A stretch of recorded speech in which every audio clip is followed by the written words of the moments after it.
Syria में रविवार को बशर अल असद का शासन खत्म होने के बाद देश के अलग अलग जेलों में बंद कैदियों के रिश्तेदार अपने परिवार के लापता सदस्यों की तलाश में जेलों के बाहर कतारों में खड़े दिख रहे हैं।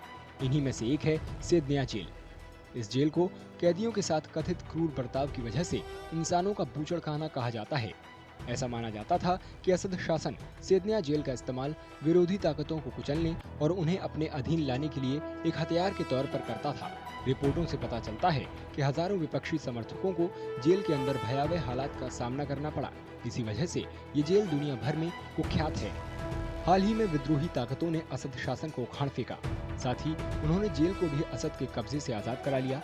इसके बाद कई लोग सालों की नजरबंदी के बाद आखिरकार अपने परिवारों से मिल सके।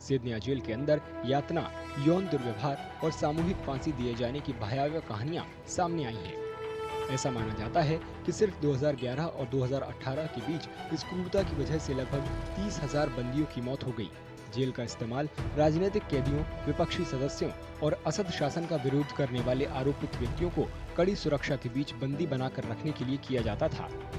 ये एक ऐसी जगह के तौर पर बदनाम हो गया जहां असद शासन उन लोगों को हिरासत में रखता था जिन्हें वो अपनी सत्ता के लिए खतरा मानता था।